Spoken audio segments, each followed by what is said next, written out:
नमस्कार दोस्तों। तो कैसे हो आप? मेरे ख्याल से बढ़िया हूँ। उससे भी अच्छी बात आपकी पढ़ाई बहुत अच्छी चल रही होगी क्योंकि वैकेंसी के ऊपर वैकेंसी आ चुकी है ना? अभी प्रिंसिपल ग्रेड ग्रेड की 1-2 की भी आ गई चुकी है ना? इसके अलावा और भी वैकेंसी आ चुकी है ना? तो पढ़ना स्टार्ट कर दीजिए। आज हम आपको सिलेक्शन सीरीज वापस स्टार्ट कर चुके हैं और उसके क्वेश्चन प्रैक्टिस जो पीवाईक्यू थे उसके करवाते हैं। मतलब जो एमपीपीएससी एई में आए थे वो वाले क्वेश्चन करवाते हैं जो आपके एमपीजीके के साथ साथ आपके कंप्यूटर को भी उसमें समाहित किया हुआ है। मतलब आईसीटी वाला पोर्शन भी समाहित है उसमें। ये मतलब करवाने के पीछे ये नहीं कि भैया यहाँ पर अलग अलग चीजें बताई जाएंगी। क्वेश्चन ज्यादा लिए हैं मैंने, कम टाइम में करवाने की कोशिश करूंगा। मैं सिर्फ इनके माध्यम से ये बताने की कोशिश करूंगा कि भैया जो एग्जाम में क्वेश्चन आ रहा है कोई वीआईपी मतलब वीआईपी क्वेश्चन नहीं आती। वीआईपी वाले समझ रहे हो, मतलब बहुत अलग लेवल के जो आ रहे हैं वो आ रहा है, ये ऐसा कुछ नहीं आता। आपके शुद्ध साधारण क्वेश्चन आते हैं जिन्हें आप मतलब नॉर्मली पढ़ते हो, उनसे भी आपका काम चल जाता है। अगर आप चाहते हो इसे कंटिन्यू करना तो आप कंटिन्यू कीजिए। ये सिलेक्शन सीरीज है, तीसरा लेक्चर है आज, है ना? मैं आपको करवाता हूँ आज लेक्चर वाइज, है ना? बाकी मेरे ख्याल से आप सभी बढ़िया होंगे क्योंकि आपकी पढ़ाई भी बहुत शानदार चल रही होगी। बाकी बीच-बीच में आपसे बातें करते रहेंगे, मन लगता रहेगा आपका। तो पहले क्वेश्चन का जवाब दे देते हैं, फिर बाद में बात करते हैं, है ना? भारतीय खेल प्राधिकरण की स्थापना किस वर्ष में की गई है? 1973, 1981, 1984 और 1991। तो आप जल्दी से इसका आंसर दें, जल्दी फटाफट, टाइम नहीं है। ये उसी में आया है, आपका पीवाईक्यू है। तो मैं आपको बता रहा हूँ किस टाइप के क्वेश्चन आते हैं, है ना? फिर समझाऊंगा मैं क्या बोलना चाह रहा हूँ आपको। समझो अभी तो। ठीक है, तो आप सभी को पता है भारतीय खेल प्राधिकरण की स्थापना कब की गई थी, जो आपको पता होना चाहिए, और इसका हेडक्वार्टर कहां पर है। आप सभी को पता है कि मैं पहले बता दूं, इसका हेडक्वार्टर जो देखा जाए इंडिया लेवल पे वो नई दिल्ली में है। कहां पर है? नई दिल्ली में। लेकिन अगर अपने मध्य प्रदेश स्तर पर बात की जाए तो इसका हेडक्वार्टर है आपका कहां पर? आपका भोपाल में मिलेगा, है ना? और इसकी स्थापना कब की गई थी? ये आपकी 1984 में इसकी स्थापना की गई थी। तो क्लियर, आगे बढ़ते हैं। चलिए भैया, पहला क्वेश्चन आप सभी को आता होगा। दूसरा क्वेश्चन भी आप सभी को आता है क्योंकि आप सभी इंटेलिजेंट है, महानुभाव है ना? तो मध्य प्रदेश सरकार द्वारा लाडली लक्ष्मी योजना कब प्रारंभ की गई थी?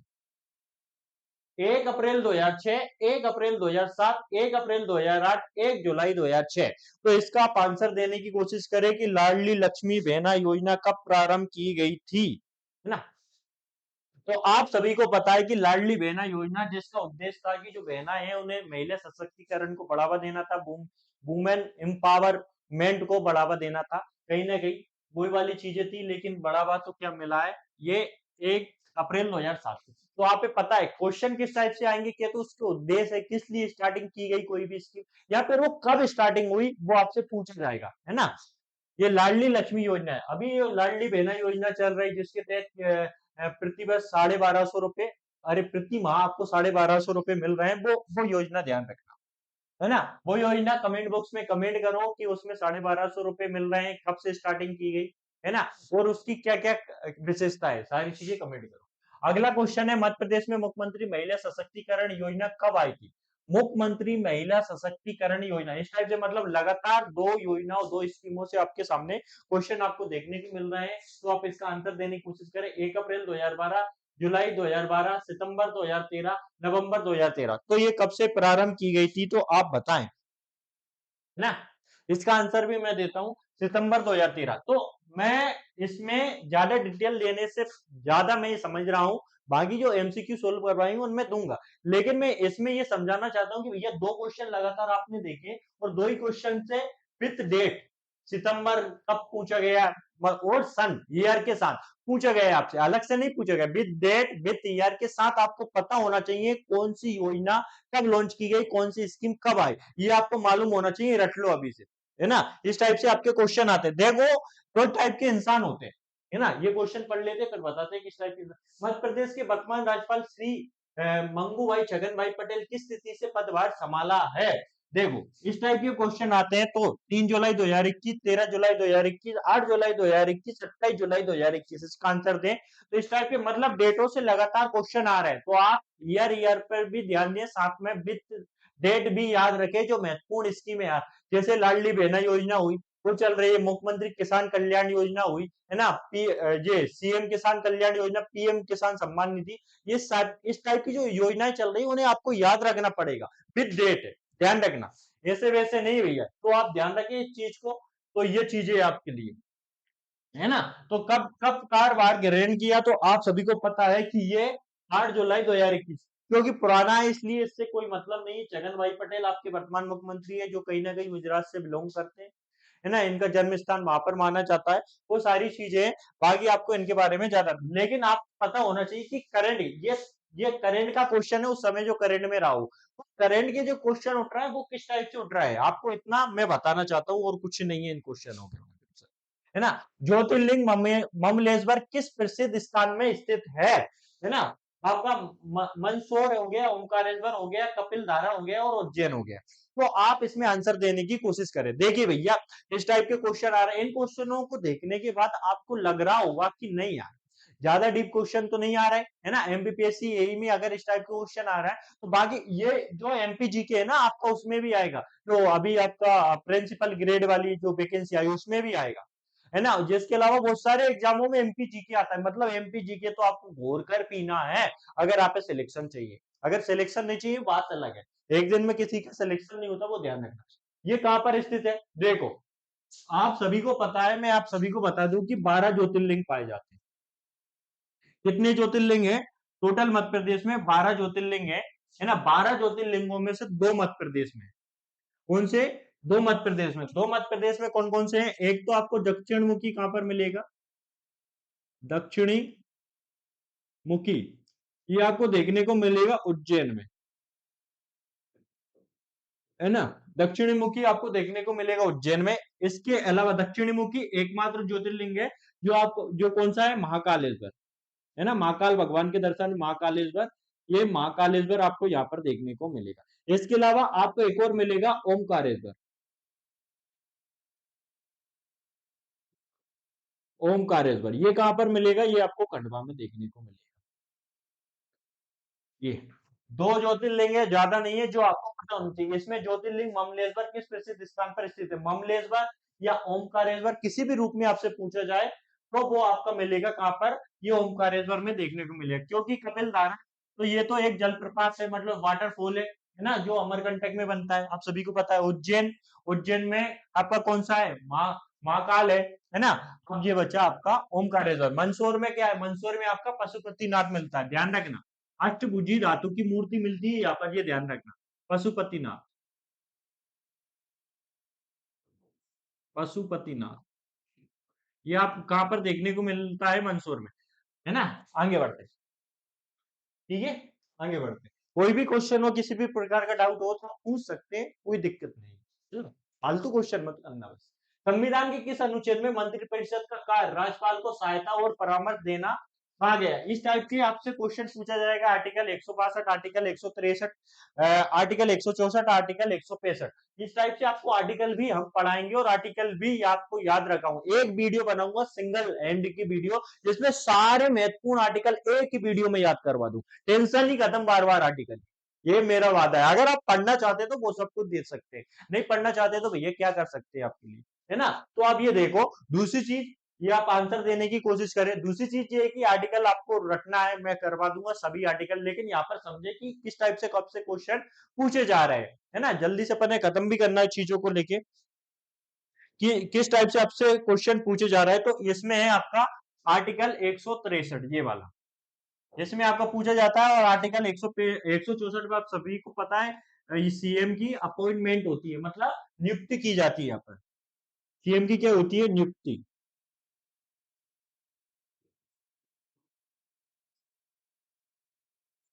यहाँ पर क्या की जाती है, सीएम की नियुक्ति की जाती है, ध्यान रखना। आगे बढ़ते हैं। ये देखो भैया, ये सिलेक्शन सीरीज चल रही है हमारी, मैं करवा ही रहा हूँ कंटिन्यू। इसके अलावा रिद्धि सिद्धि बेच है ना। आपको लगेगा कि फिर प्रमोशन कर रहे हैं अपने आप, प्रमोशन नहीं करते भैया, मैं तुम्हें समझाऊंगा क्या करते हैं। मध्य प्रदेश में पंचायती राज व्यवस्था कितने स्तर है, ध्यान रखना। पंचायती राज व्यवस्था से क्वेश्चन आया है ना, ज्योतिर्लिंग से क्वेश्चन आया, ध्यान रखना क्वेश्चन किस टाइप का आ रहा है। टू टू मतलब 2 स्तरीय, 3 स्तरीय, 4 स्तरीय या नन ऑफ दीज, मतलब इनमें से कोई नहीं। तो आप इसका आंसर देने की कोशिश करें। देखो भैया, ऐसा है कि देखो वैकेंसी आई है ना, बहुत सारी वैकेंसी आई और आने की संभावना है ना। एमपीपीएससी ए भी आई, ए भी आएगी, आपके लिए बहुत संघर्ष किया है ना। आपके सामने सब इंजीनियर डली हुई है, प्रिंसिपल ग्रेड की वैकेंसी आ गई, और भी एमपीसीजीएल कुछ की करके वैकेंसी आ चुकी, मतलब और भी बहुत सारी वैकेंसी आने वाली 2025 है। आने वाला साल देखो, दो टाइप के इंसान मिलेंगे आप में से। एक टाइप का इंसान मिलेगा जो ये सोचेगा यार वैकेंसी तो कम है, क्या पढ़ेंगे, चलो फालतू बकवास करते हैं। एक टाइप के वो इंसान रहेंगे जो 2 वैकेंसी आएगी उसमें से भी एक पोस्ट उठा ली जाए। आप बोलोगे कि अपनी कोचिंग चलाने के लिए, अब मैं कोचिंग चलाने की नहीं बोल रहा हूँ, ये कोई नहीं, लेकिन मैं आपके भले के लिए बोल रहा हूँ। सोचो अगर आप इसी उम्मीद में रहे कि वैकेंसी कम है, हम तो नहीं पढ़ेंगे, आपका साल तो चला गया, और क्या पता आपको अगली बार मौका ही ना मिले, आपकी शादी हो जाए, ब्याह हो जाए, परिस्थितियां खराब हो जाए, दूसरी टेंशन आ जाए, सो टेंशन। जैसा आपका समय चल रहा है ना, वैसा नहीं चलता। समय समय के अकॉर्डिंग चलता है, आपके अकॉर्डिंग नहीं चलता। तो भैया संघर्ष करो, शिकायतें करो, सीएम को ट्वीट करो, दुनिया भर के काम करो, लेकिन पढ़ लो। पढ़, जो पढ़ता रहेगा उसका सिलेक्शन। पढ़ते हैं भैया बच्चे, शिकायत करते रहने से थोड़ी ना कुछ होता है, उसके सिर्फ पढ़ता रहना जरूरी। किस लिए तुम कर रहे हो सब चीजें? वैकेंसी कमाई ये करो, तो क्या करें? वैकेंसी वैकेंसी सरकार बढ़ा के देगी तभी तो देखी जाएगी ना, सरकार बढ़ाएगी यार वैकेंसी। जो डिपार्टमेंट खाली होंगे, अभी नोटिफिकेशन नहीं आ रहा है, धीरे धीरे इंक्रीज होती है वैकेंसी, है ना। या फिर वो पार्ट में दे देंगे, अभी 3 महीने बाद एक दे दिया, 3 महीने बाद फिर दे देंगे। वैकेंसी आएगी, प्रॉपर आएगी, लेकिन जो प्रॉपर तरीके से पढ़ते रहे उनका ही तो सिलेक्शन होगा। ऐसे थोड़ा यार तुम शिकायत करते रहो, वैकेंसी इतनी है, ये है, वो है, दुनिया भर की फालतू चीजें, तुम सरकार के तो चलते रहो, क्या कर लोगे? आंदोलन भी हुआ था, अभी बिहार में आंदोलन हो रहा है ना। नतीजे निकलेंगे लेकिन परिणाम लंबे होते हैं यार, चीजें मौके बार बार नहीं मिलते। तुम आंदोलन करो, सब करो, लेकिन पढ़ते भी तो रहो। किस लिए कर रहा? वैकेंसी के लिए कर रहा, जॉब के लिए कर रहा। जॉब तो तभी मिलेगी ना जब पढ़ोगे। पढ़ तो पढ़ोगे नहीं तो फिर कैसे काम चलेगा? जितनी आ रही है उसके लिए तो पढ़ो, बाकी के लिए संघर्ष करो। तो ये देखो, ये महत्वपूर्ण क्वेश्चन है। इसमें आपको मैं बता दूं कि आपका 73वां संविधान संशोधन हुआ। कौन सा? 73वां कॉन्स्टिट्यूशन अमेंडमेंट हुआ, जो आपका कब हुआ था? आपका 1992 में, है ना। 1992 में मध्य प्रदेश में पंचायती राज, इसके तहत क्या हो गया कि मध्य प्रदेश में ये आपका पंचायती राज आया, और इसमें अभी तक 4 कॉन्स्टिट्यूशन अमेंडमेंट हो चुके हैं, और इसे लागू अब किया गया था। इसे लागू किया गया था आपका 25 जनवरी 1994, 25 जनवरी 1994 में ये लागू किया गया था आपका, है ना। इसके अलावा एक और अमेंडमेंट देखने को मिलता है आपको, 74वां कॉन्स्टिट्यूशन अमेंडमेंट 1992, है ना। ये किस लिए है? ये नगरीय निकाय के लिए। इसमें क्या हुआ था? इसमें आपका नगरीय निकाय होता है, जैसे इसमें 3 ईयर को, मतलब इसमें 3 पेयर होते हैं या 3 स्तरीय होती है, वो होती है कौन कौन सी होती है आपकी? ग्राम पंचायत,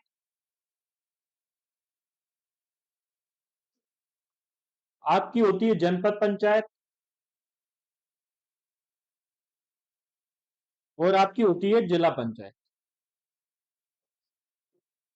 ये 3 स्तर होते हैं, इसमें भी 3 स्तर होते हैं आपको, है ना, ये भी ध्यान रखना। इसमें भी 3। ये नगरीय निकाय के लिए आया था 72वां कॉन्स्टिट्यूशन अमेंडमेंट, आपसे पूछा जाए क्योंकि 73वां पूछा गया, अगली बार हो सकता है आपसे 74वां पूछा जाए। तो इसमें क्या क्या थे? पंचायत, परिषद और नगर निगम, है नगर पालिका और नगर निगम, नहीं ग्राम पंचायत, ग्राम, ये 3 स्तर होते थे आपके, ध्यान रखना। नगर पंचायत, नगर पालिका और नगर निगम। नगर पंचायत, नगर पालिका,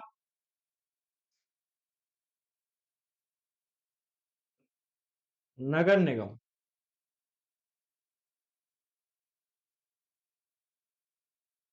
ठीक है, ये होते थे, मतलब ये वाला पूछा है, अगली बार से ये पूछा जाएगा। तो क्वेश्चन आपको देखना, और इसके जितने भी आर्टिकल है कि नगर पंचायत का किसमें वर्णन है ना, तो पंचायती राज व्यवस्था उसमें कौन से आर्टिकल के तहत वर्णन है, क्या क्या चीजें मेंशन है, और जो डीएसपी है, अपनी जो नीति निर्देशक तत्व है उनमें कौन से आर्टिकल के तहत इनका वर्णन है, इनके कौन से आर्टिकल है, कितने आर्टिकल है, उन सभी चीजों को हमें पढ़ना होता है, क्योंकि इस बार इससे पूछा है, अगली बार और किसी से क्वेश्चन पूछ ले। मैं आपकी ये पढ़ाने का मतलब ये नहीं कि मैं आपको यहाँ पर इन्हें सोल्व करके बता दूं, वो तो आपके सामने ही है, आप पीवाईक्यू है, तो आप घर पे भी देख सकते हो, नेट पे दुनिया भर के सोल्यूशन मिल रहे हैं। लेकिन मैं बता रहा हूँ कि क्वेश्चन किस टाइप के आते हैं, हमें पढ़ना किस डायरेक्शन में, चीजें मैं आपको समझाने की कोशिश कर रहा हूँ। बाकी तो आप सब समझदार है ना, पढ़ने लिखने के अलावा दुनिया भर की बातें करवा लो, कुछ राजनीति करवा लो, सब करवा लो, लेकिन होता जाता कुछ नहीं तुम्हारी राजनीति से। जो राजनीति करते हैं ना ज्यादा ही, कि जे वो आ गए, ये दुनिया भर की चीज, वो करते कुछ नहीं है, सिर्फ बकवास के अलावा वो दूसरों को भ्रमित करते और कुछ नहीं करते, चिरकुट लोग होते हैं। अगर तुम्हें अपना भविष्य देखना है ना तो पढ़ो, ध्यान रखो, चीजें पढ़ो। ये अगला क्वेश्चन है, वन स्टॉप सेंटर सखी योजना संबंधित है। वन स्टॉप सेंटर सखी योजना किससे संबंधित है? आपको इसमें कुछ नहीं है, providing facility to women victim of violence, providing ration, है ना, self employment, skill and training, ये किससे संबंधित है? तो आप सभी को इसका पता होना चाहिए, है ना। हिंसा पीड़ित महिलाओं को सुविधा उपलब्ध कराना, क्या इसका इसका मतलब होता है? हिंसा पीड़ित महिलाओं को सुविधा उपलब्ध कराना, हिंसा पीड़ित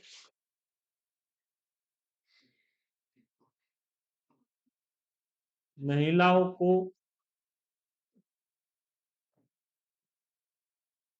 सुविधा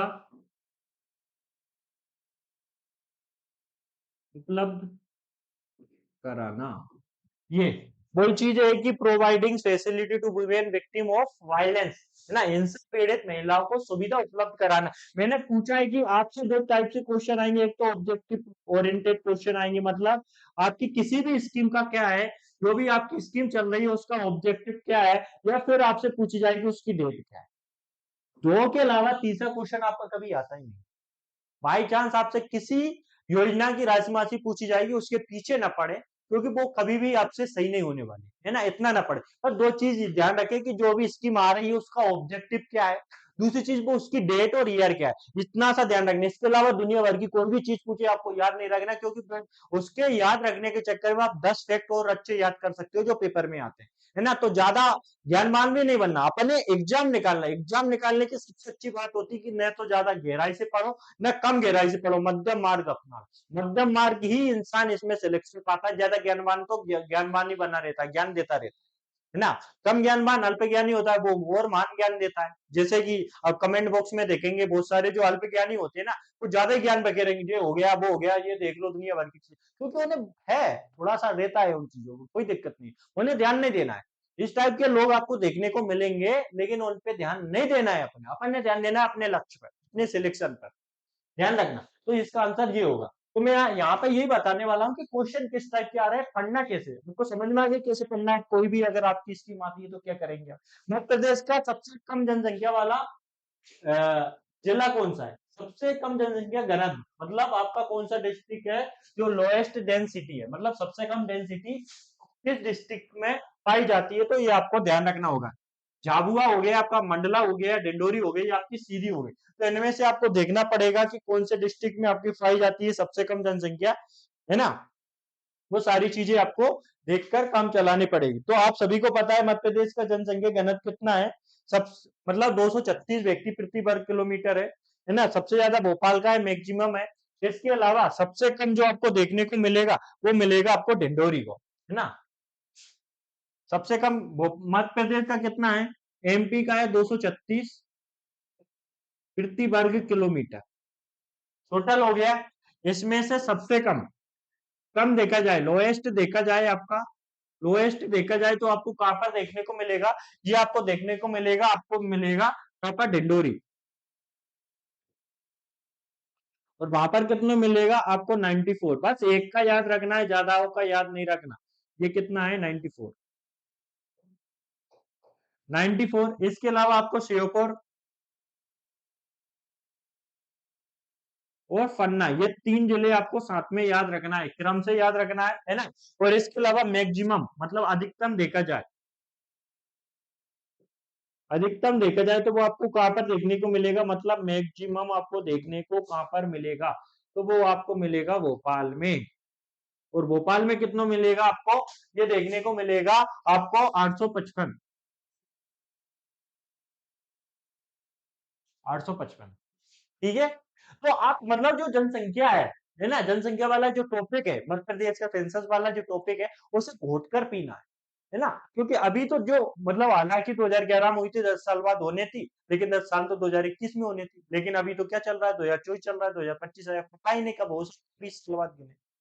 तो कोई भरोसा नहीं है, अभी रट लो, इससे लगातार बहुत सारे क्वेश्चन आएंगे, क्योंकि जैसे ही जनगणना पर चर्चा होंगे कि जनगणना करवाएंगे, ये करवाएंगे, वो करवाएंगे, जनगणना से मतलब जो सेंसस है उससे लगातार क्वेश्चन मिलेंगे, दो दो तीन तीन देखने को मिलेंगे। ये रट लो, मतलब मुक्ति मार के पी लो, समझ लो, यहां से ढिंडोरी इसका आंसर है। पढ़ लो भैया, पढ़ लो, यही टाइम है, यही मौका है, बाद में सिर कूटने के अलावा कुछ नहीं बचता। जीवन में ध्यान रखना, मौके बार बार नहीं मिलते, अगर मौका मिल रहा है तो भगवान का शुक्रिया अदा करो, और जितना भी जो भी हो रहा है उसे आत्मसात करो, लड़ो, लेकिन पढ़ो, पढ़ोगे तभी तो लड़ोगे। किस लिए लड़ रहे, पढ़ने के लिए, सिलेक्शन के लिए लड़ना, मतलब पढ़ना भूल गए, सिर्फ लड़ना याद रह गया, नहीं, लड़ो भी, पढ़ो भी, और सिलेक्शन भी पाओ, यही होता है जीवन, एक तरफ नहीं जाना, ध्यान रखना जीवन। इनमें से कौन सा एक ओपन सोर्स ऑपरेटिंग सिस्टम है, नहीं है, तो भैया इसमें जो मैं आंसर बताने वाला हूं, मैं उसके हिसाब से बताने वाला हूं जो आपके आयोग ने दिए आंसर, मेरे हिसाब से मैं कुछ भी नहीं बताऊंगा, क्योंकि ये पीवाईक्यू है, आप देख सकते हो और आप जज कर सकते हो, है ना? तो आप देखो, इसमें यूनिक्स है, एंड्रॉइड है, विंडोज है ना, और नैन ऑफ दीज है ना, इनमें से कोई नहीं। ओपन सोर्स ऑपरेटिंग सिस्टम क्या होते हैं, जो फ्री में अवेलेबल होते हैं, आसानी से आप इन्हें एक्सेस कर सकते हैं, वो सारी चीजें होती है। तो इसका आंसर क्या हो सकता है, आप दे सकते हो। दूसरी चीज है कि आंसर दे दो, मतलब कंप्यूटर के जो क्वेश्चन देखने को मिलेंगे, मतलब जो एमपी है उसके तुलना में कहीं ना कहीं बहुत कम आपको देखने को मिलते हैं, ये ध्यान रखना। तो ये ध्यान रखना आपका।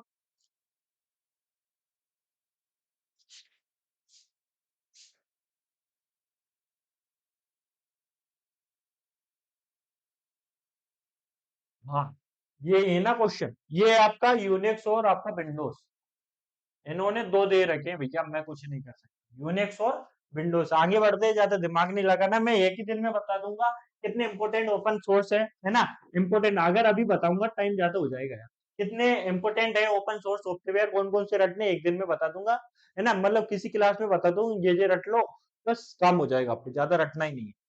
आगे बढ़ो। ये बाइनरी नंबर ऑक्टल नंबर के बराबर होता है, ये थोड़ा सा क्वेश्चन क्या है कि आप देख लेना, है ना, इसका वैसे आंसर 321 8 है।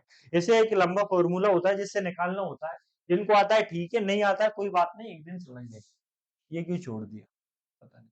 इनमें से कौन सा कंप्यूटर के सीपीयू के लिए उपयोग में आता है, ये देख लो, इनमें से कौन सा कंप्यूटर के सीपीयू के लिए उपयोग में आता है, तो कंप्यूटर के सीपीयू के लिए उपयोग में आता है, तो मैं यहाँ पे कंप्यूटर पढ़ाया था तब देख लेना, micro processor, micro controller, micro computer और माइक्रो प्रोग्राम है ना। तो इसके लिए आप देख लेना क्या है ना, मैं आपको बता देता हूँ कि सीपीयू के 3 भाग होते हैं बेसिकली, है ना। सीपीयू को कंप्यूटर का दिमाग, मस्तिष्क, हृदय मृदय, धड़कन मड़कन सब कहा जाता है, ध्यान रखना। वो सीपीयू होता है जिसके माध्यम से आपका कंप्यूटर चलता है, जैसे कि आपके दिमाग जो चल रहा है, मतलब आपके दिमाग, जो आपका शरीर काम कर रहा है तो आपका दिमाग, दिमाग से ही काम करता है कि आप ये कर लो, वो कर लो, दिमाग नहीं होगा तो आप पशु के समान हो जाएंगे, है ना। जैसे कि कुछ लोग होते हैं जिन्हें दिमाग नाम की चीज नहीं होती है, फालतू बकवास करते रहते, दिमाग लगाते नहीं, वो क्या सही है क्या गलत है पूरी रिसर्च से नहीं करते, बस उल्टी करने का मन होता है, जहां देखा वहां कर दे, उस टाइप की चीजें होती है। तो माइक्रो प्रोसेसर कंप्यूटर का दिमाग होता है, तो इसमें माइक्रो प्रोसेसर आपका आंसर सही होगा। ये आप देख सकते हो किस टाइप के, मतलब ऊपर से उठ के कंप्यूटर के क्वेश्चन आ रहे हैं, कोई मतलब इतने डिफिकल्ट क्वेश्चन आपको देखने को नहीं मिल रहे हैं। कंप्यूटर 1 गीगाबाइट में कितने मेगाबाइट के बराबर ही होते हैं, ये ध्यान रखना। 1 गीगाबाइट में कितने मेगाबाइट के बराबर होते हैं, तो ये ध्यान रखना, आप सभी को पता है 1024 के बराबर होता है। कुछ नहीं है यार, आप सभी को पता है के भी आएगी, फिर एम भी आएगी, इस टाइप से अगर जाए तो सबसे पहले किलोवाट आएगा, किलोवाट आ गया, फिर केबी के बाद एमबी आएगी, मेगावाट आ गया, फिर आपका गीगावाट आ जाएगा। इस टाइप से आपका बढ़ता बढ़ता जाएगा, है ना। टीवी टीवी आ जाएगी, टेराबाइट ना, इस टाइप से बढ़ता बढ़ता जाएगा, तो ये काफी बड़ा हो जाएगा और 1024 प्रत्येक में बढ़ता जाता है, तो ज्यादा टेंशन नहीं लेना है। ये पता है काली सैटेलाइटें क्यों छूट रही, ये उस टाइप से, मतलब ये आपका दिमाग है, मेरा भी दिमाग है, आपका भी दिमाग है ना, पूरा ब्लैंक है। इसमें जो भी लिखेंगे, जो भी चीजें डाली जाएंगी, है ना, आपका दिमाग उसे आत्मसात करेगा और आप उसी के अकॉर्डिंग चीजें चलती रहेगी। आप पॉजिटिविटी डालोगे तो आपके दिमाग में प्लस पॉइंट रहेगा, आप नेगेटिविटी डालेंगे तो आपके दिमाग में नेगेटिव चीजें रहेंगी। अगर आपके दिमाग में इतनी पॉजिटिविटी भरी हुई है और गलती से ये नेगेटिविटी आपके दिमाग में आ गई, तो भैया इन्हें खा के ये कर देंगे, माइनस कर देंगे। जैसे प्लस माइनस बराबर माइनस, समझ में आ रही। तो जो नेगेटिव लोग होते हैं उनसे कृपया कर बच के रहें, क्योंकि आपका जो टाइम चल रहा है वो सुनहरा टाइम है, यही बहुमूल्य टाइम है कि आप पढ़ लो, सिलेक्शन पा लो, नहीं तो रोने धोने के अलावा जीवन में कुछ नहीं बचेगा, ना तो फिर सरकार कोसने के अलावा तुम्हारे दिमाग में कुछ फितूर बचेंगे, ना लोगों को से कुछ कह पाओगे। अगर अभी सिलेक्शन हो गया ना, है यार, चीजें है, वैकेंसियां तो है ना, पढ़ तो लो। पढ़ने के अलावा दुनिया भर की सब बकवास करती है, पढ़ लो भैया, पढ़ लो। रोबोट संचालन के लिए स्थापित क्षेत्र स्पेस का नाम क्या है, ये सिंपल सा क्वेश्चन है जिसे आप देख सकते हो, है ना। तो रोबोट संचालन के लिए ये क्या होता है, आपका वर्क स्पेस और वर्क, ये दोनों इसके आंसर है, देख लेना, रोबोट के बारे में जब पढ़ाएंगे तब समझ लेंगे, है ना। ज्यादा काम की क्वेश्चन नहीं है इस टाइप के, इस टाइप से अगली बार आएंगे, कोई उम्मीद नहीं है, क्योंकि अब क्या है कि कंप्यूटर से जो क्वेश्चन आने लगे वो एआई बेस्ड आने लगे, है ना। मतलब एआई आपका जो वेबसाइट वगैरह है, वर्तमान में क्या चल रहा है, आर्टिफिशियल इंटेलिजेंस की, और जो रोबोट वगैरह है उनके मेन चीज, अब रोबोट के हाथ पैर नहीं पूछे जाते, रोबोट कौन से है, सोफिया क्या है, कहाँ का रोबोट, एआई टूल कौन से है, ओके गूगल क्या है ना, एलिसा क्या है, ये सभी क्वेश्चन आपसे पूछे जाते हैं। डिजिटल इंडिया कब लॉन्च हुई, इस टाइप से। मुख्यमंत्री कृषक उद्यमी योजना कब प्रारंभ की गई, तो ये ध्यान रखो, आप कब प्रारंभ की गई ये सभी आपको पता होगा, मुख्यमंत्री कृषक योजना कब प्रारंभ की गई थी, है ना। ये अगर पुरानी देखो स्कीमों से लगातार, इसका आंसर है 2018-19। मैंने आंसर इसलिए टिक कर दिया कि आपने 3 योजनाएं देखी, एक तो लाडली बहना योजना, वन स्टॉप क्राइसिस, है ना, और एक आपकी, सॉरी, लाडली लक्ष्मी योजना आपकी हो गई, ये कृषक की उद्यमी योजना हो गई, और एक और योजना अपन ने देखी, तो लगभग 3 योजनाएं देखी। 2 योजनाओं में आपके डेट के साथ आपको याद रखना पड़ा, क्या रखने पड़ा, आपको डेट याद रखनी पड़ी। ये योजना है, इसमें ईयर पूछ लिया, तो मैंने आपसे, और एक योजना में आपसे ऑब्जेक्टिव पूछ लिया, तो मैंने सिर्फ आपसे इतना बोला है कि भैया आप 3 चीज याद रखना ना, डेट और ईयर याद रख लो एक साथ, और ऑब्जेक्टिव याद रखो, इसके अलावा स्कीमों में कुछ याद नहीं रखना। जो पुरानी योजना है, जो ज्यादा पुरानी हो गई, उनके सिर्फ ईयर याद रख लोगे तो भी काम चल जाएगा।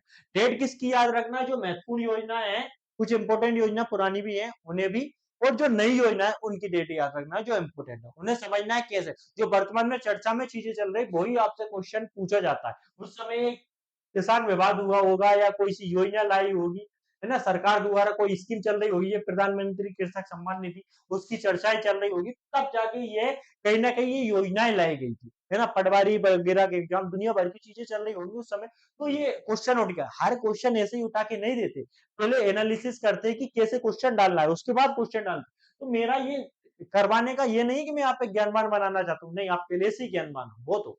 मैं आपको बताना चाहता हूँ क्वेश्चन किस टाइप के आते हैं और हमें पढ़ना कैसे। देखो, एक टाइप की आप पूरी किताबें पढ़ लो, और एक इंसान एक छोटी सी किताब पढ़ के भी निकल जाता है, क्यों, क्योंकि उसे पता है पढ़ना क्या था। आप पूरी किताबें ज्ञानवान बनने लगे हो, आपने किताबें खत्म, किताबें ही पढ़ते रह गए, बहुत सिलेक्शन ले गया, फिर आप रोते हो, अरे यार वो तो इतना ही पढ़ता था और उसका हो गया, हमारी तो किस्मत ही खराब। तुम्हारी किस्मत खराब नहीं है, तुम्हारी सोच खराब। किस्मत है दोष मत दिया करो, भगवान ने सबकी किस्मत बढ़िया दी, लेकिन क्या है कि कुछ लोगों की संगत तुम्हें बिगाड़ देती है, ध्यान रखना। संगत एटमॉस्फेयर का बहुत असर पड़ता है, तुम किस एटमॉस्फेयर में हो और आप क्या देखना चाहते हो, पॉजिटिविटी देखना चाहते हो या नेगेटिविटी देखना चाहते हो। अगर आप पॉजिटिविटी देखना चाहते हो तो आपके साथ सिर्फ अच्छा ही होगा, गलत कभी नहीं हो सकता। अब नेगेटिविटी देखना चाहते हो ना, आप कितना ही कुछ कर लो आपके साथ बुरा ही होगा, कभी अच्छा नहीं होगा। तो उस टाइप के होते हैं लोग, अब देख लो किस टाइप की हो। मध्य प्रदेश 2005-6 में कृषि जोत का औसत आकार कितना है? 2005-6 का पूछा गया है आपसे, है ना, प्रेजेंट टाइम का नहीं पूछा गया है। तो 1.8 हेक्टेयर, 2.22 हेक्टेयर, 1.8 हेक्टेयर, 2.25 हेक्टेयर। तो आप देख लो कितना क्या होता है इसका। तो आप सभी को पता है इसका ये वाला आंसर सही है, 2.22 हेक्टेयर इसका होता है ना। वो जब एमपी पढ़ाएंगे तो अच्छे से पढ़ा देंगे। यहाँ पे आपके मतलब ये मान लो कि 50-60 क्वेश्चन के समथिंग करवाना है, और ज्यादा टाइम लूंगा, 1.5 घंटे 2 घंटे की वीडियो जाएगी, कोई नहीं देखेगा, है ना। ये बोलोगे हमारे साथ बकवास कर रहे हैं, बकवास नहीं कर रहे यार। क्या मिल जाएगा मुझे? आपका मतलब आपके साथ कुछ ऐसा बोल के जिससे आपका भविष्य खराब हो सके, उससे मुझे क्या मिल जाएगा? कुछ नहीं मिलेगा, भगवान मेरा भविष्य खराब कर देगा।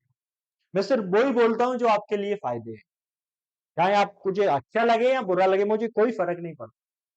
मैं आपके भले के लिए बात करता हूँ। बाकी आप देख लो यार, आप पे क्या चाहिए, पॉजिटिविटी चाहिए या नेगेटिविटी चाहिए? मार्केट में नेगेटिविटी फैलाने वाले तो बहुत मिल रहे हैं।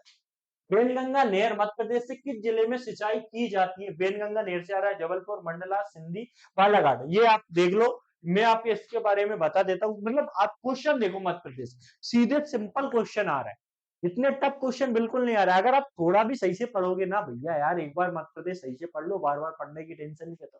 बाकी एमसीक्यू सोल्व करते रहो लगातार, क्योंकि ऑब्जेक्टिव है यार। अगर एमसीक्यू सोल्व नहीं करोगे ना तो दिक्कत हो जाएगी, है ना। तो एमसीक्यू लगाते रहो, मध्य प्रदेश पढ़ते रहो, सिलेक्शन पाते रहो, चिल्लाते रहो, जय श्री राम, जय श्री राम, जय श्री राम, हो जाएगा। फिर क्या है, चिल्लाना जरूरी है, हक में बोलना जरूरी है, लेकिन तुम कुछ नहीं हो, चिल्ला रहे हो फालतू, नारे लगा रहे हो। अरे बैक साइड थोड़ी ना तुम राजा बनने के लिए पैदा हुए हो, तुम गुलामों जैसी हरकतें करते हो। दूसरे ने कुछ बोल दी तुम्हारे, जो अरे या ने भी तो बोल दी, मैं भी बोल दी, अरे हट, राजा बनने के लिए पैदा हुए हो तुम, गुलाम थोड़ी नहीं। तो बेनगंगा नहर मध्य प्रदेश के किस जिले में सिंचाई की जाती है? तो ध्यान रखो, जबलपुर, मंडला, सिंधी, बालाघाट। तो आप सभी को पता है जो फर्स्ट नहर है आपकी कहां पर आई थी? जो आपकी फर्स्ट नहर है वो आपकी आई थी बालाघाट। ये मध्य प्रदेश की पहली सिंचाई नहर है, एमपी की, ध्यान रखना। मध्य प्रदेश की फर्स्ट है ये, ध्यान रखना, फर्स्ट सिंचाई नहर जो आपके बालाघाट में सिंचाई करती है, ध्यान रखना। बालाघाट में, सिवनी बालाघाट, और ये साथ में सिवनी वाले इलाके में। आपको मध्य प्रदेश का मैप तो आई हो याद ही होगा, है ना। मध्य प्रदेश का अगर मैप देखा जाए, मुझसे ज्यादा जल्दी आप मैप बना दो तो मान लो मैं यहाँ पर, है ना। ये कब आई थी? 1923 में, ध्यान रखना। कब आई पहली नहर? ध्यान रखना 1923 में। देखो, बताने का मेरा उद्देश्य नहीं कि ज्ञान प्रदर्शन है, मैं आपको बता रहा हूँ कि भैया इस टाइप से क्वेश्चन आ रहे हैं, इस टाइप से हमें पढ़ना है, पढ़ना किस टाइप से वो मैं आज बता रहा हूँ। समझ में आ रही? ये नहीं कि मैं क्वेश्चन सोल्व करवा दूं, वो तो आपके पास ही है यार, आप भी सोल्व करवा लोगे। कौन सी तोप कर रहा हूं मैं, बड़ी बात थोड़ी नहीं कर रहा हूँ सोल्व करवाओ, नहीं। मैं आपको बताना चाह रहा हूँ कि भैया क्वेश्चन किस टाइप के होते आ रहे हैं और आप पे पढ़ना क्या है। नहीं तो पता चले क्वेश्चन ये आ रहे हैं और पढ़ कुछ रहे हो, दिक्कत हो जाएगी ना, सिलेक्शन होने में दिक्कत हो जाएगी। मेहनत की मेहनत कर रहा हो, दिक्कत की दिक्कत आ गई। सोइल हेल्थ कार्ड संबंधित है ये, एक और सोइल हेल्थ कार्ड जो योजना चल रही थी, स्कीम चली, मतलब स्कीमों से कितने सारे क्वेश्चन आ रहे हैं यार, और आप स्कीमें ही नहीं पढ़ते। पढ़ लो, यही मौका है ना। सोइल हेल्थ कार्ड संबंधित है, soil health card is related to, इससे use to balance fertilize fertilizer, मतलब आपका संतुलित करने के लिए जो उर्वरक होते हैं उनके लिए, है ना। हाई यील्ड्स, है ना, उच्च गुणवत्ता युक्त बीज। सोइल टेस्ट, जो मिट्टी का परीक्षण होता है उसके लिए। एल ऑफ दी एबव, मतलब उपरोक्त सभी सही है। तो आप इसका आंसर दें, है ना, आंसर देने की कोशिश करें। देखो, जब भी इस टाइप का क्वेश्चन आए, मैंने बोला है कि जब भी उपरोक्त सभी वाला क्वेश्चन आए, मैं आपको यहाँ पर एक तुक्का लगाने का तरीका बता रहा हूँ। उपरोक्त सभी वाला क्वेश्चन आए तो ध्यान रखना, ऑल ऑफ दी एबव ना। अगर आपको पता नहीं है उस क्वेश्चन के बारे में, तो 99% चांस है कि आपके क्वेश्चन सही होने के, एल एफ दी एबव, ये आपका आंसर सही होगा। 99% चांस होते हैं, ध्यान रखना हमेशा। अगर आपको नहीं आ रहा है तो तुक्का लगा दो, लग सही बैठेगा। 1% में आपकी किस्मत होती है। अगर आपको आ रहा है तो बात अलग है, नहीं आ रहा है तो ये 99% आपका वर्क करेगा। अरे फ्री में बता रहा हूँ, कौन बताता है भाई, पैसे लगते हैं इन चीजों के। सब चीजें फ्री में बता रहा हूँ, फिर भी लोग बाग ऐसे कमेंट करेंगे। अरे जो नेगेटिव कमेंट करते हैं पॉजिटिव वाले क्यों नहीं करते भैया, उन्हें जवाब दे दिया कर, है ना। मुझे फर्क तो नहीं पड़ता, लेकिन मैं सोच रहा हूं कि एक संतुलन तो बने, कुछ तो बने, लेकिन तुम मानते नहीं है यार, तुम तो ठीक है। मध्य प्रदेश का सबसे कम महिला साक्षरता वाला जिला कौन सा है? झाबुआ, अलीराजपुर, श्योपुर और बड़वानी। बड़वानी, यहाँ बाबनगंज की प्रतिमा पाई जाती है। तो देखो कौन सा है सबसे कम महिला साक्षरता वाला जिला। आपको ये मालूम होना चाहिए कि मध्य प्रदेश में वुमन मतलब फीमेल लिटरेसी रेट क्या है ना, आपको पता होना चाहिए। तो देखो मैं आपको बता देता हूँ कि ये लिटरेसी रेट क्या है, आपकी साक्षरता, ये आपको देखने को मिलेगी। देखो टोटल साक्षरता की बात की जाए आपकी 69 मिलेगी, है ना। इसमें से मेल और फीमेल, है ना। मेल को ऊपर क्यों लिखा, क्योंकि इसमें ज्यादा ही आपको देखने को मिलेगी। लगभग जो आपको देखने को मिलेगी, आपको 78% मेल साक्षर है, 59% महिलाएं साक्षर, ये आपको देखने को मिलेगी। और सर्वाधिक साक्षरता वाली चीजें देखी जाए, मतलब मैक्सिमम साक्षरता अगर जिला देखा जाए तो वो आपको भोपाल मिलेगा, महिलाओं के माध्यम से, ध्यान, महिलाओं में। और सर्वाधिक घनत्व वाला जिला वो भी भोपाल है। ये महिलाओं के बारे में बोल रहा हूँ, नहीं तो ये बोल रहे हैं बाहर सब क्या बोल रहे हो, है ना, दिक्कत हो जाएगी। तो ध्यान रखो, ये आपको देखने को मिलेगा। तो सबसे कम साक्षरता ये आपको अलीराजपुर में देखने को मिलेगी, सबसे कम साक्षरता है। ये देश का भी सबसे कम साक्षरता वाला जिला है ना, लोएस्ट लिटरेसी रेट अलीराजपुर में इन दी इंडिया में भी देखने को मिलेगी आपको। आगे बढ़ते हैं, चलो। क्वेश्चन ज्यादा है यार, इसलिए जल्दी जल्दी करवाना पड़ रहा है, नहीं तो आप बोलोगे कि लंबी वीडियो खींच रहा। निम्नलिखित में से कौन सा लोक नृत्य निमाड़ी लोक नृत्य से संबंधित नहीं है? निमाड़ी लोक नृत्य से संबंधित नहीं है। गंगोर, राई, काटी और फेफरिया ना, ये यार हिंदी में लिखने थे। गंगोर, राई, निमाड़ी और फेफरिया, ये आपके लिखने थे, मैं आपके हिंदी में लिख दूं। ये गंगोर, गणगौर, ये राई, ये काठी और ये फेफरिया।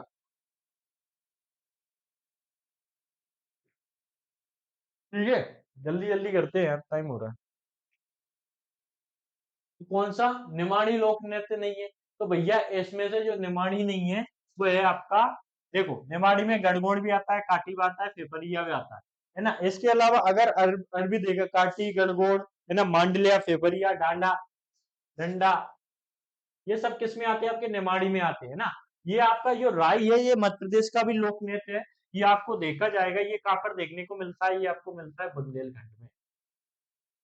ये कहां पर राई आपको देखने को मिलेगा? बुंदेलखंड में।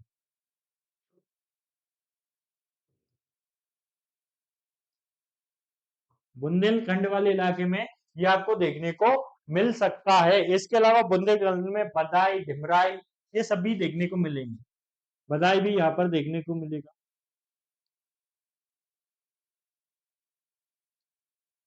अरे मैं ये बोल रहा हूँ, लोक नृत्य हुए, लोक डांस हुए, लोक कलाएं हुई, इन सब की मेरे पास ट्रिक है। एक ट्रिक में सारे खत्म, एक ट्रिक में सारे खत्म। मतलब मालवा में कौन कौन से एक बार में मतलब पूरे पढ़ा दूंगा, चित्रकलाएं पढ़ा दूंगा, सब पढ़ा, एक ट्रिक में सब चीजें खत्म, है ना। और ऐसी ट्रिक है कि याद हो जाए, बस उसके अलावा कुछ पढ़ना ही नहीं है, आता ही नहीं है, क्योंकि मैंने सब जगह से इकट्ठे करके बनाई। आप पूछ लो कहां से, ये होती है पढ़ाई। बताऊंगा मैं तुम्हें, लेकिन ऐसे थोड़ी नहीं बताऊंगा यार, तुम बोलोगे तो बताऊंगा, मैं ऐसे ही बता दूं, अरे ऐसे थोड़ी नहीं होता, बोलोगे तो बताऊंगा। निम्नलिखित में से कौन सा मालवा का प्रसिद्ध लोक नाट्य है? फोक ड्रामा कौन सा है मालवा का? इंगोला, ठाउर, मानसुख और माच, इनमें से कौन सा है मालवा का? है ना, इंगोला, छाउर, मनसुखा, ये मनसुखा और ये है माच, इनमें से कौन सा है मालवा का? तो मालवा का आप अगर देखोगे तो आपको कौन सा मिलेगा, है ना। निम्नलिखित में से कौन सा मालवा का प्रसिद्ध लोक नाट्य है? माच, ढोला मारू, गबरी, है ना, ये माच है। ढोला मारू, ढोला मारू की कहावत सुनी होगी, अरे मैंने एक वीडियो में बताया था कि ढोला मारू, अरे वो गीत है, गा दूंगा मैं, रहने दो अब। इमोशनल कर रहा है। ढोला मारू की प्रेम कहानी है, ऐसी वैसी प्रेम कहानी नहीं है, पिंगल देश का था, आया था मारू अपनी ढोला के लिए, है ना, बुंदेलखंड की थी ढोला, तो यहाँ से मालवा वाले क्षेत्र की थी, है ना, यहाँ पर आया था लेने के लिए, बड़ी प्रेम कहानी है, गजब, मतलब सुनना मजा आ जाएगा, ऐसी कहानियां जानना। टाइम नहीं है, नहीं तो आज ही बताता, है ना। ढोला मारू हो रही गाबरी, गबरी, ये आपके कहाँ पर देखने को मिलते हैं, ये सभी कहाँ पर देखने को मिलते हैं, मालवा क्षेत्र में मिलते हैं, तो मालवा क्षेत्र का माछ, ये सभी चीजें हो गई। इसके अलावा ये जिंदाबा, नोटंकी, जिंदाबा, नोटंकी, है ना, ये वाले है ना, इसमें क्या होता है कि पुरुषों को देखना ये नृत्य वर्जित होता है, क्योंकि महिलाएं करती है, पुरुष आके फालतू तमाशा करते, समझते हो उनकी आदत है पुरुषों की, मतलब कुछ ना कुछ कमेंट बाजी करना, इसलिए नहीं देखने देते, नहीं देखने देते। चल हट, समझ रहे हो वो चीज है। तो ये सारे इंगोला, छाउर और मानसुका, जिंदाबाद, नौटंकी, ये वाले जो लोक नृत्य है, ये सारे के सारे ये आपको देखने को मिलते हैं बघेलखंड में। आपको रीजन तो पता है, मालवा कौन सा होता है, बघेलखंड कौन सा होता है, निमाड़ कौन सा होता है, नहीं तो पता चले मैं पढ़ा रहा हूँ वहां पे कुछ पता नहीं, इतने भी शरीफ नहीं हो यार। आगे बढ़ो, बहुत बहुत क्वेश्चन है यार, जल्दी जल्दी करते हैं नहीं तो नहीं हो पाएंगे। बघेलखंड का प्राचीन नाम क्या था? कारूस, महिष्मती, तिरवुक्ति, सुक्तिमती। तो बघेलखंड का प्राचीन नाम क्या था? महिष, कारूस, करुस या कारूस, आपका मिलेगा महिष्मती, तिरवुक्ति या सुक्तिमती, तो आपको देखने को मिलेगा। तो आप देख लो, मैं पी लेता हूँ पानी, ये अच्छा क्वेश्चन है, इसका दो आंसर।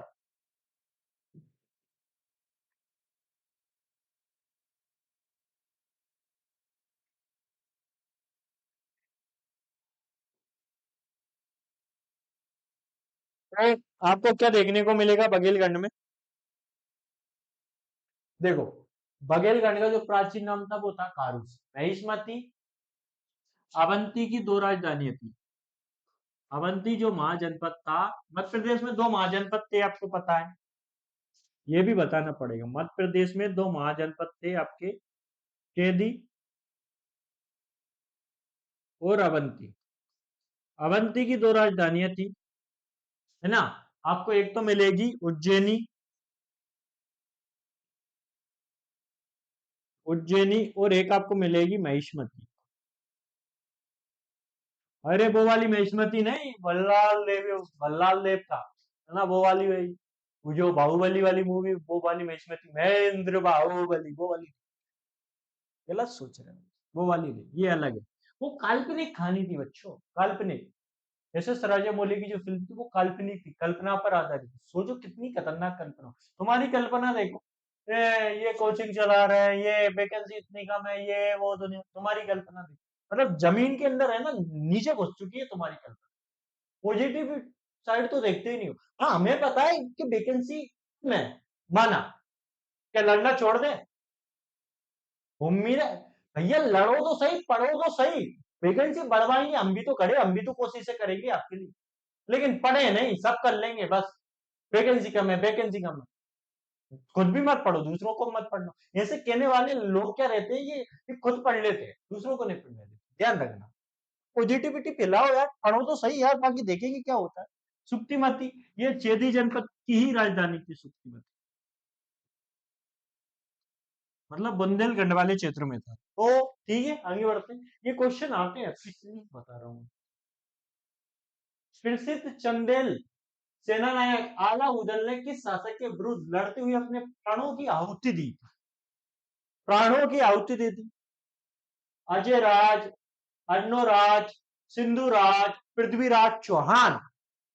प्रसिद्ध चंदेल शासक आला उदल, भाई आला उदल, आला गाता, मतलब 52 खंड का जो है, जो परमादी देव ने लिखा है, जैनक, जैनक ने, सॉरी, तो उसमें देखते हो आला खंड में मतलब अलग ही है, आला, आला उदल के बारे में जितना उन्हें वीर बताया गया है ना, बहुत, आप पे पता है, अगर आला उदल जिंदा होते तो पृथ्वीराज चौहान, पृथ्वीराज चौहान मतलब दिल्ली में ही रहता, और जो मोहम्मद गोरी, ने भारत पर जो हम गुलाम वंश पढ़ते हैं, गुलामों के बारे में पढ़ते हैं, दिल्ली सल्तनत पढ़ते हैं, गुलाम खिलजी, तुगलक, सैयद लोधी, जो 5 वंशों के बारे में पढ़ते हैं, शायद हम मुगल काल जो दिल्ली सल्तनत के बारे में नहीं पढ़ रहे होते, अपने ही राजे रजवाड़ों के बारे में पढ़ रहे होते, अगर ये महायुद्ध नहीं होता, बहुत मतलब रात्रिकालीन पथ विज्ञान था, ये था आपका कब 1182 का युद्ध था, 1182 ईस्वी, मतलब एडी का युद्ध था, इसे आपका युद्ध कहा जाता है महोबा का युद्ध, बैटल ऑफ महोबा।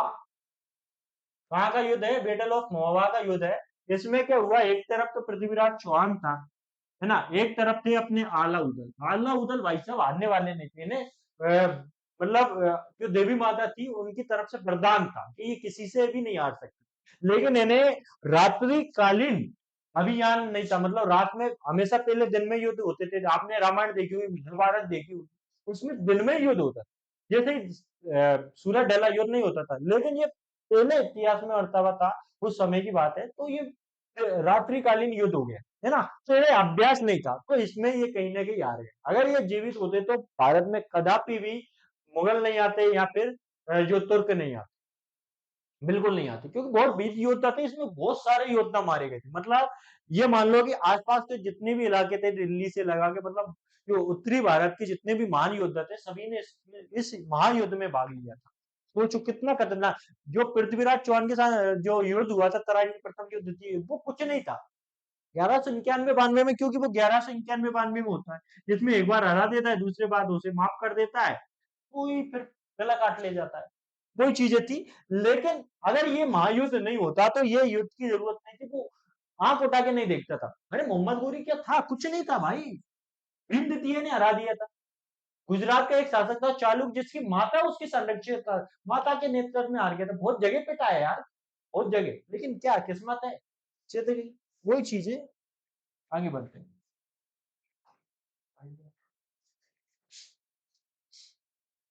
आगे बढ़ो। निम्नलिखित में से कौन सी रचना मक्खनलाल चतुर्वेदी से नहीं, देखो राइटर से भी क्वेश्चन आ रहा है, मैं आपको क्वेश्चन बता रहा हूँ, तो हिस्ट्री से उठ के आया, हिस्ट्री वाला पोर्शन है ना, वो वाला उठ के आया, और ये आपका राइटर से उठ के आया, और राइटर्स में ये पूछे जाएंगे कौन सा प्राचीन कालीन है, मध्यकालीन है, कौन सा आधुनिक कालीन है, ये भी ध्यान रखना, पहले ही बता रहा हूं, नहीं तो बाद में बोलो बताएगी, ऐसे मत करना, सोच समझ के पढ़ो, सब पढ़ो, अच्छे से पढ़ो, अच्छे होने का परिचय दो, बेवकूफ तो सारी दुनिया, यापन है, दो में से तो एक है, ध्यान रखना।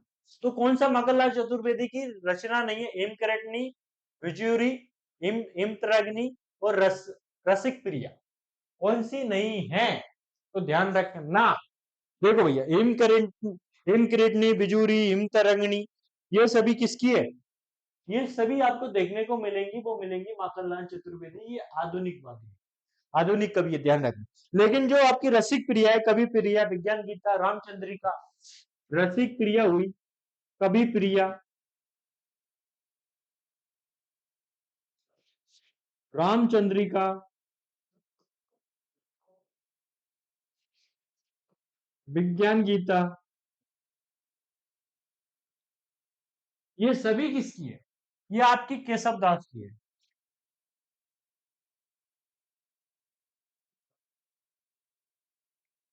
ना, ये सभी किसकी है? केशव दास की है, ये मध्यकालीन है, ध्यान रखना, मेडाइवल है, मध्यकालीन कवि है, पोइट कब के है? मध्यकालीन है, मतलब मेडाइवल है, ये मॉडर्न है, और एंशियंट कालिदास वगैरह के बारे में पूछा जाएगा तो वो है।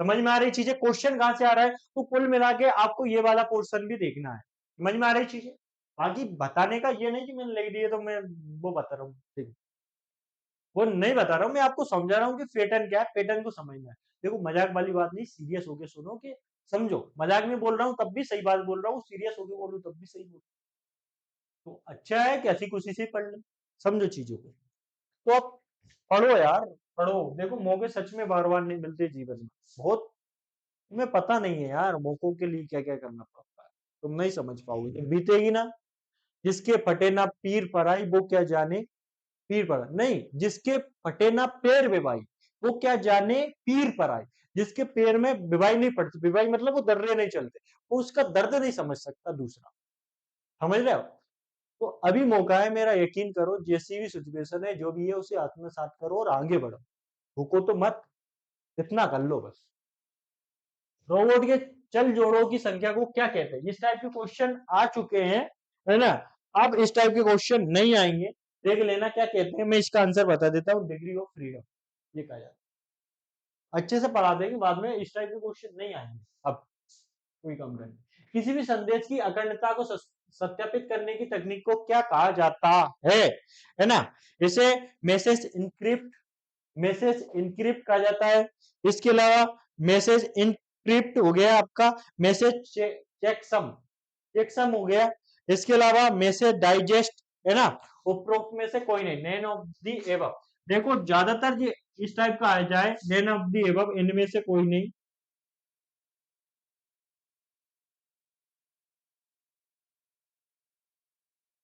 कोई नहीं, है ना। इस टाइप का जो आ जाए क्वेश्चन, तो उसमें से देखना भैया, इस टाइप के क्वेश्चन का जो आंसर होता है वो 90% इस टाइप का आंसर नहीं होता, कभी ये ध्यान रखना। 90% इस टाइप का आंसर आपको आंसर देखने को नहीं मिलेगा, ये ध्यान रखना, है ना। तो इसका आंसर जो होना चाहिए हमारे अनुसार क्या होना चाहिए, मैसेज इनक्रिप्ट होना चाहिए, लेकिन आयोग के अनुसार डाइजेस्ट कर गया। ये आयोग का है, आयोग ने ये वाला। अब एमपीपीएससी आयोग से तो लड़ नहीं सकते, वैसे इसका आंसर ये होना चाहिए। आगे बढ़ते हैं, और बहुत सारे क्वेश्चन है यार। एक ऐसा सॉफ्टवेयर प्रोग्राम जो इंटरनेट से आने वाले डाटा को फिल्टर करता है, एंटीवायरस, कुकीज, मालवेयर और फायरवॉल, क्या होता है बताओ, जल्दी जल्दी आंसर दो, पढ़ो यार पढ़ो, पढ़ोगे लिखोगे तो बनोगे ना वहां। वहां की दूसरी लाइन नहीं बोलूंगा तो यार, क्यों फालतू बातों में लग रहे हो।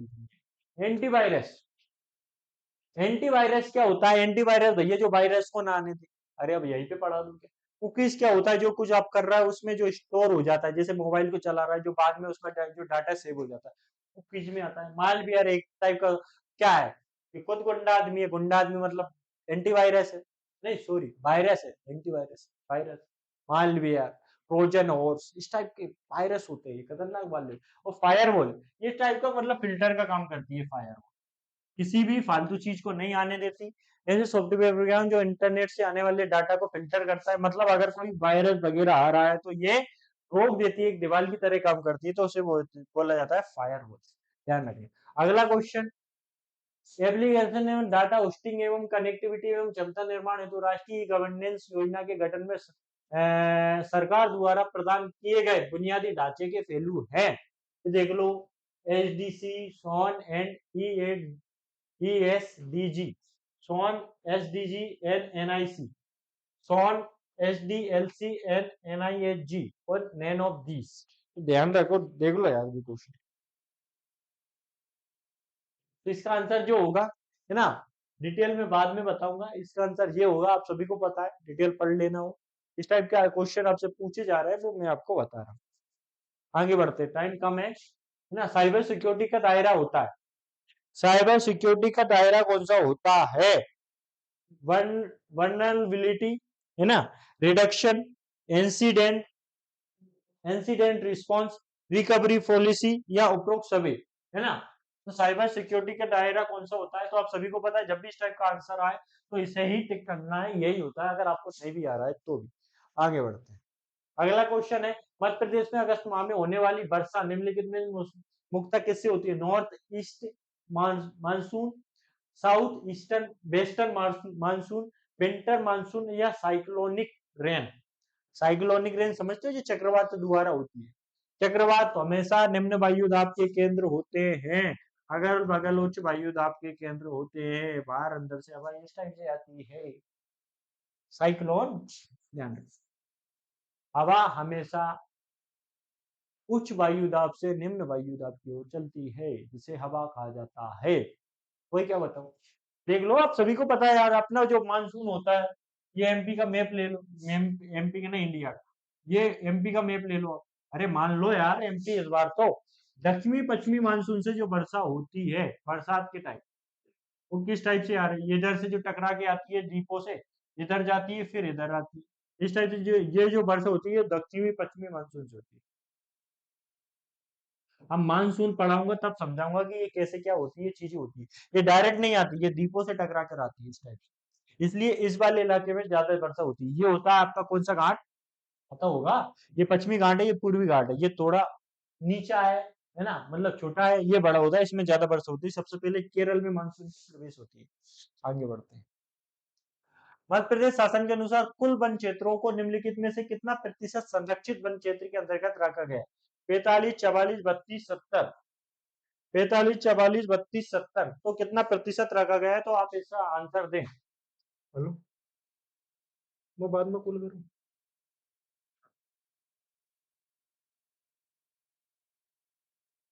है ना?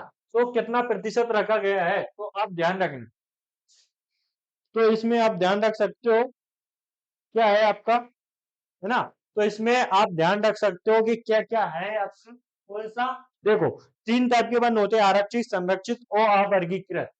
तीन टाइप के वन आपको देखने को मिलेंगे, आरक्षित, संरक्षित और अवर्गीकृत,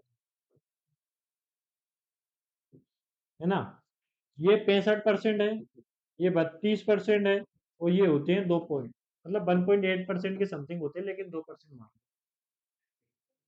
इस टाइप के जो वन होते हैं, इस टाइप की जो वन होते हैं उसमें मतलब कोई भी व्यक्ति आ जा नहीं सकता। इसमें आप लड़की जो लकड़ी वगैरह रहती है वो ले सकते हैं। और इसमें आप वर्गीकृत वन होते हैं जिसमें मतलब आसपास का आप कुछ भी जो गांव के रहवास जो गांव रहते हैं उनके आसपास जो वन होते हैं उसमें ये चीजें देखने को मिलती हैं। आगे बढ़ते हैं। तो अगला क्वेश्चन है, ये अगला क्वेश्चन, सोन नदी के दक्षिण तथा नर्मदा ताप्ती नदी के मध्य निम्नलिखित में कौन सी पर्वत श्रेणी है? ये ये कौन सी है? कैमूर रेंज है ना, बांदेर रेंज है, और इसके अलावा विंध्याचल रेंज है या सतपुड़ा रेंज है? इनमें से कौन सी है? तो ध्यान रखना, तो आप आंसर दें। हेलो,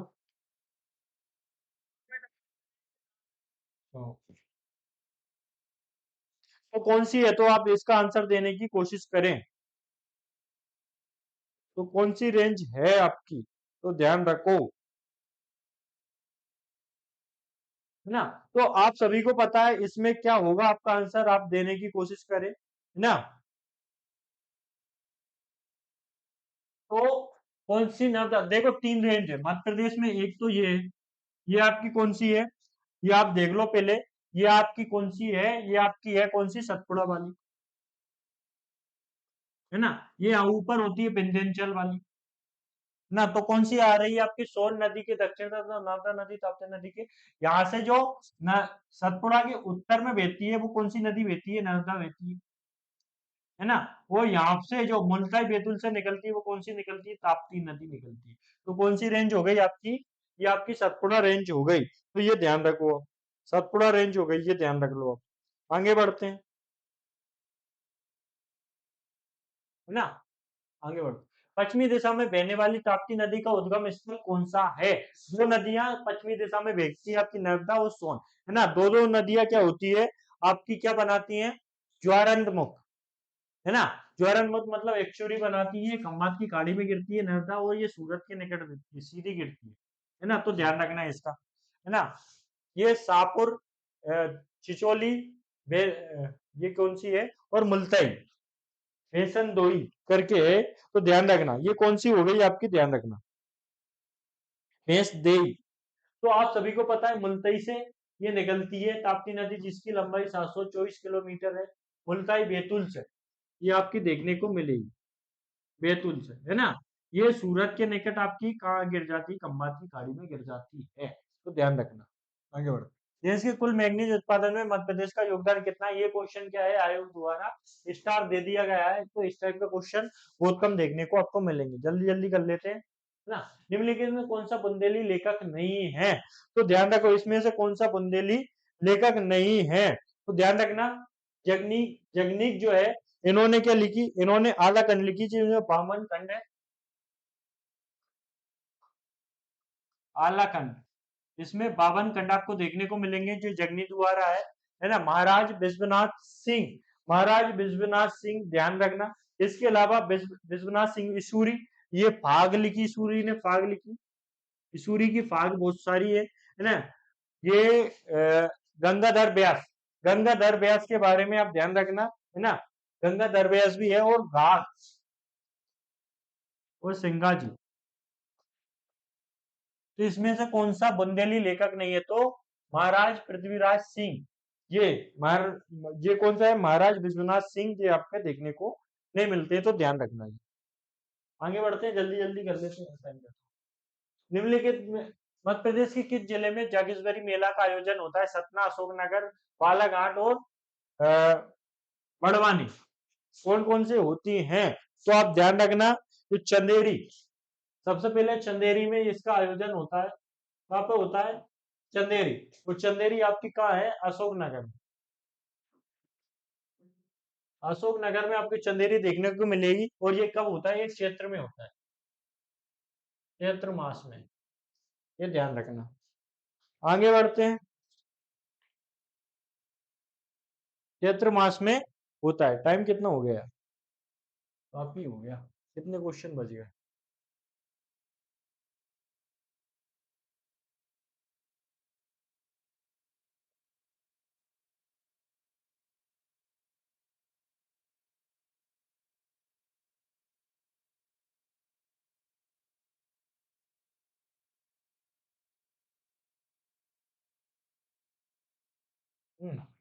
देखो, टाइम ज्यादा हो रहा है।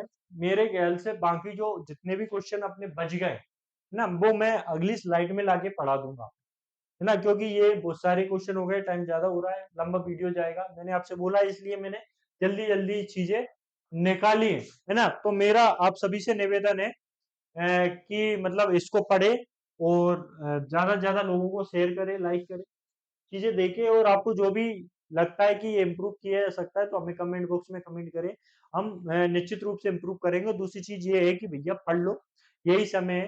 वैकेंसी मुझे पता है कि कम है, लेकिन इतनी कम भी नहीं है कि सिलेक्शन नहीं ले सकते।